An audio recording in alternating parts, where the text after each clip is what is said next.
నమస్తే బోసుకుమరి. చేత కాక చేతులు ఎత్తేసిన పవన్ కళ్యాణ్ 2029లో కాపులు కొట్టే దెబ్బ కూటమి కీలకతం. పవన్ వ్యాఖ్యలపై కేఎస్ ప్రసాద్ స్ట్రాంగ్ రియాక్షన్. ఈ తపాల మాటలు చెప్పేటువంటి వ్యక్తి ఒకటి ఆల్రెడీ వీడియో చేశాను. దీంట్లో ప్రధానంగా వీళ్ళు పెట్టినటువంటి తమ్లైన్స్ చూడండి. వైసీపీ పార్టీకి సపోర్ట్ చేసినటువంటి ఛానల్ ఇది. బట్ సబ్స్క్రైబ్ బాగున్నారు, వ్యూస్ కూడా బాగున్నాయి. దీంట్లో చేత కాక చేతులు ఎత్తేసిన పవన్ కళ్యాణ్ ఏం చేత కాలేదు, ఏం చేతులు ఎత్తేసాడు, ఇలా ఎందుకు పబ్లిష్ చేస్తున్నారు తెలుసా? వీళ్ళు మామూలుగా కాపు సామాజిక వర్గంలో చీలికి తీసుకురావాలి. ఇది వాళ్ళ ప్రధానమైన టార్గెట్. జనసేన పార్టీ నుంచి కాపులు దూరం అవ్వాలి. నెంబర్ 2, పవన్ కళ్యాణ్ గారు కూటమికి దూరం అవ్వాలి. ఈ రెండు జరిగితేనే వైసీపీ పార్టీ అధికారంలోకి వస్తున్నటువంటి విషయం ఈ తపాల మాటలు చెప్పేటువంటి కేఎస్ ప్రసాద్ కి ప్లస్ ఈ సోకాల్డ్ వ్యక్తులకి వీళ్ళందరికీ తెలుసు. కాబట్టి ఈ రకమైన తమ్లైన్స్ పెట్టుకుని చేస్తున్నారు. మనకు అర్థమవుతుంది. చేతగాక చేతులు ఎత్తేసిన ఎవరికి చేత కాలేదు, ఏం చేతులు ఎత్తేసాడు, దానికి సమాధానం చెప్పాలి ఖచ్చితంగా. అంటే సమాధానం చెప్పాలంటే ఏం చేతులు ఎత్తేసాడో చెప్పలేదు. ఆయన మామూలుగా 10 సంవత్సరాలు చేస్తున్నాడు, నిలబడ్డాడు, కలబడ్డాడు. నేను రాజకీయాల నుంచి వెళ్ళిపోతున్నానని చెప్పాడు మీకు. రాజకీయాలు నుంచి చేయలేనని అని చెప్పాడు ఆయన మీకు. పవన్ కళ్యాణ్ గారి మైండ్ సెట్ అర్థం చేసుకోండి. నేను చెప్తున్నాను అంటే ఉన్నటువంటి వాళ్ళకి ఈ వీడియో చూస్తున్నటువంటి చెప్తున్నాను. పవన్ కళ్యాణ్ గారు రాష్ట్రానికి ఏదైనా ఇబ్బంది వస్తాయి తన సొంత ప్రయోజనాలను సరే పక్కన పెట్టేసి, తన రాజకీయ భవిష్యత్తు అయినా పార్టీ భవిష్యత్తు అయినా పక్కన పెట్టేసి ఆ టైంలో రాష్ట్రం కోసం నిలబట్టే ఫస్ట్ నుంచి పవన్ కళ్యాణ్ గారు కలవదు. మీరు కావాలంటే ఎక్కడైనా చెక్ చేసుకోండి. 2014లో ఆ రోజు ఆయన ఒంటరిగా పోటీ చేసి కానీ ఉన్నట్టయితే ఓట్లు చీలిపోయి జగన్మోహన్ రెడ్డి గారు సీఎం అయ్యేవాడు. అప్పుడు ఒక అనుభవం కలిగినటువంటి నాయకుడు కావాలి. ఆ అనుభవం రాష్ట్రానికి ఉపయోగపడాలి. ఎందుకంటే 2 రాష్ట్రాలు విడిపోయినాయి. చాలా క్లిష్టమైన పరిస్థితుల్లో ఆంధ్రప్రదేశ్ ఉంది. ఈ జగన్మోహన్ రెడ్డి గారు అనేటువంటి వ్యక్తి అసలు ఆయనకి ఏమీ తెలియదు ఆ టైంలో. బట్ ఆయన ఎలా ఉన్నాడు, ఏ పరిస్థితుల్లో పెరిగాడు, ఆయన విధానం ఏంది అనేటువంటి విషయం పవన్ కళ్యాణ్ బాగా తెలుసు. కానీ సీనియర్ అనేటువంటి చంద్రబాబు నాయుడు గారు లాంటి వ్యక్తిగా ఉంటే కొంచెం రాష్ట్రాన్ని గాడిలో పెడతాడు అనేటువంటి విధంగా ఆయన సపోర్ట్ చేశాడు. అంటే రాష్ట్ర ప్రయోజనం ఆయన సింగిల్ గా పోటీ చేయాలి అని చెప్పేసి అనుకోవాలా, రాష్ట్ర ప్రయోజనం ఆలోచించాడు అక్కడ. ఆ తర్వాత తన పార్టీ బిల్డ్ చేసుకుంటూ ముందుకు వచ్చిన తర్వాత పార్టీలో కొంచెం లోపాలు జరుగుతున్నాయి, ఇది కరెక్ట్ కాదు, ఖచ్చితంగా మేము సింగిల్ గా వెళ్ళి ఇంకా ప్రజలకి ఏదైనా మేలు చేద్దాం. సరే కనీసం కొన్ని సీట్లైనా వస్తాయి కదా, ఆ సీట్లలో ఎప్పుడు అత్యాశం పోలేదు పవన్ కళ్యాణ్ గారు. ప్రజల సీట్ల వరకే తీసుకుని అసెంబ్లీలో కూర్చొని ప్రశ్నిద్దామనేటువంటి విధంగా ఆయన ముందుకు వెళ్తే ఆయన ఓడించారు, సింగిల్ గా వెళ్తే ఆయన ఓడించారు. Okay done. జగన్మోహన్ రెడ్డి గారిని సీఎం చేసుకున్నారు, అంతా బాగానే ఉంది. రాష్ట్రం అతలాకుతలా అయిపోయినటువంటి పరిస్థితులు అయితే ఉన్నాయి. అమరావతి పోయింది, ప్రత్యేక హోదా పోయింది, పోలవరం పోయింది, అన్ని పోయింది, ఏమీ లేదు అక్కడ. సంక్షేమ పథకాల పేరుతో డబ్బులు పంచడం, అప్పులు చేయడం, డబ్బులు తీసుకొచ్చి పంచడం, బటన్ ఒకటి మాత్రం నా పని ఇంకేం లేదని చెప్పేసి డైరెక్ట్ గా జగన్మోహన్ రెడ్డి గారి ఆయన స్టేట్మెంట్లు ఇస్తూ ఒక సైడ్ శవాలను డోర్ డెలివరీ చేస్తూ మాసలో ఉన్నటువంటి దళితులను చంపేస్తూ ప్లస్ అసలు అరాచకమైనటువంటి విధానం జరుగుతున్నటువంటి నడుమ ఖచ్చితంగా రాష్ట్రం అభివృద్ధి కుంటుపడిపోయింది. అమరావతి బీట్లు వారిపోతుంది. ఇది కరెక్ట్ కాదు.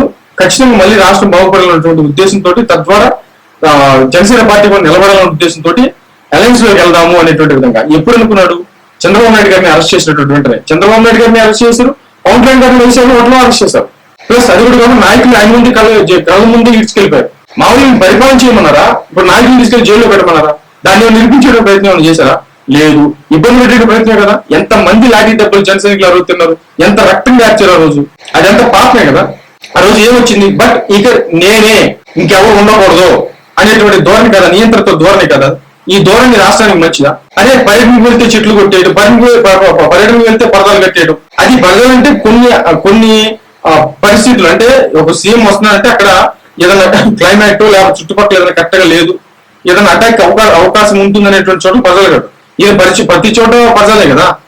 అసలు సార్ పరదాలు కట్టుకున్నాడు. చెట్లు ఎందుకు కొట్టేయాలి?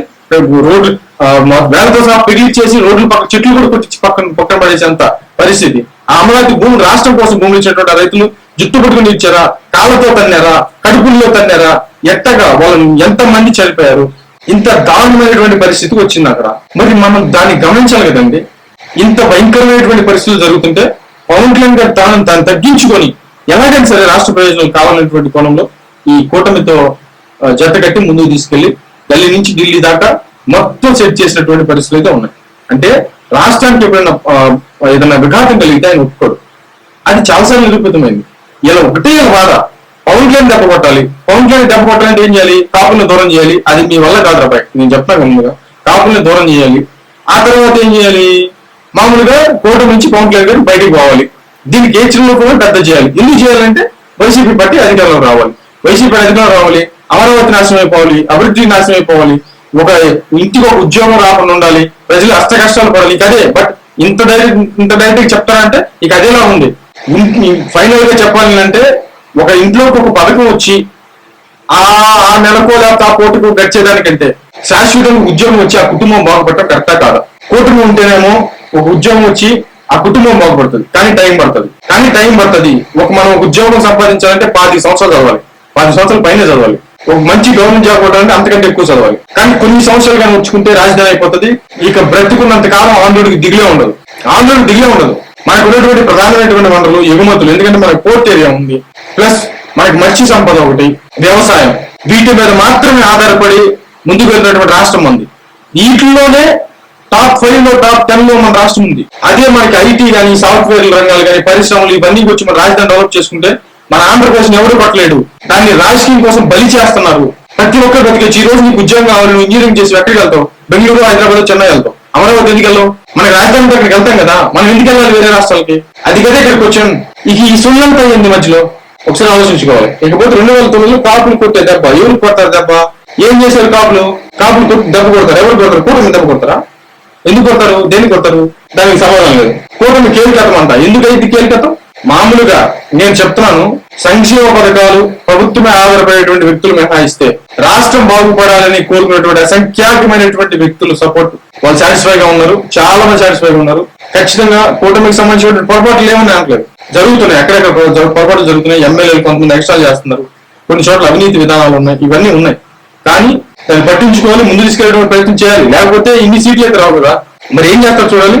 మరి 2029 కాపులు కొట్టేస్తారంట, కూటమి కేలు కథమంట, పవన్ కళ్యాణ్ వ్యాఖ్యలకి ఈ కేఎస్ ప్రసాద్ సాంగ్ రియాక్షన్లు ఇచ్చేస్తున్నారంట. ఇది మన దౌర్భాగ్యం. మర్యాద చూడండి.